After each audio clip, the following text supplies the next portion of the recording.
Representative Vicki Barnett has joined us. She is in the House.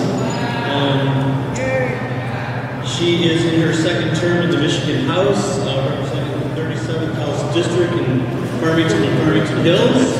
Representative Vicki Barnett, everybody. You guys all remember Black Thursday or Wednesday in February 17th. It was a dark day. The governor decided to release his economic plan for the state of Michigan. And in doing so, he cut the film incentives to the quick. We lost 2 films that day, major productions, and the bleeding has not yet stopped. So those of us who believed in the film credits or the media credits, whatever you want to call them, were very disappointed. But we had had hints about that during the election cycle. And so the governor made it very clear where he wanted to go. But unfortunately, he unilaterally disarmed the state of Michigan in terms of incentives and sent us plunging back to the days before 2007 when the bill was passed. By way of magnitude, all of you are aware that films were made in Michigan before 2007.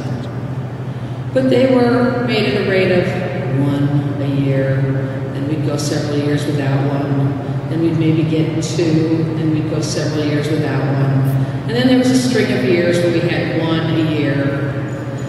And in 2007, the number jumped up to about 23.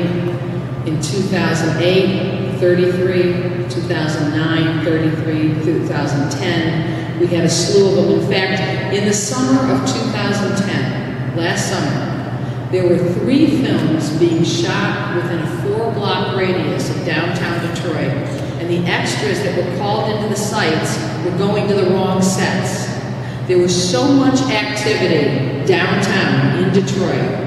Last year in the Grand Rapids area, 3,500 rooms were booked in hotels because of the film incentives. This summer, 0. And this is all because it started with Nancy Cassis, the senator from Novi, who said, "I'm tired of giving money to Clint Eastwood and having him walk out of the state with it."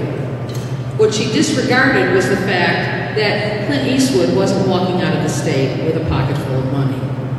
What the film incentives did, and the credits, was allow hotels to stay open, catering businesses expand, for the unemployed construction workers to go back to the work building sets, doing masonry on sets, doing construction on sets, doing lighting on sets, learning about lighting in the film industry and in this new dawn of technology age. And all of that ended in February. I am very pleased to report, however, there's been some positive movement, so I don't want you to all talk about doom and gloom. I want to talk about some happy things for a moment. I've been a supporter of the film and technology credits for a long time. And part of that stems from the fact that I believe we need to have a creative undercurrent in our state in order to lure businesses. For me, it's an economic development issue.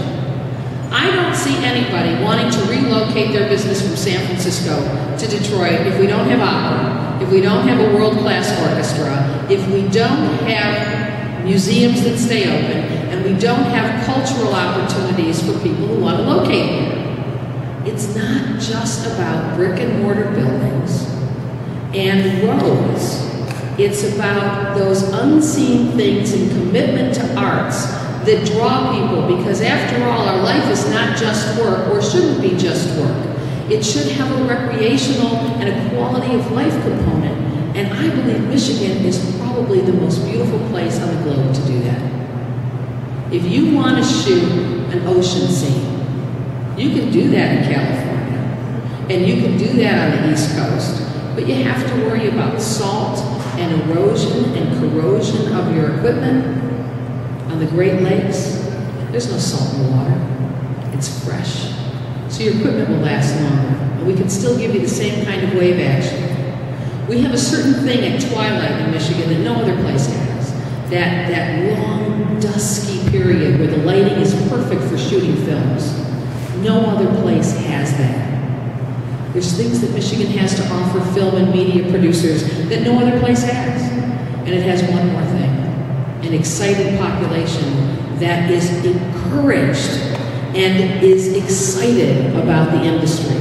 You go to California, they're not all excited about it. You come here, we are thrilled to have you. We will bend over backward and do whatever you need us to do because we want you here. So despite what the governor said, we want you here. And we're going to create an infrastructure and a tax structure that will support you being here.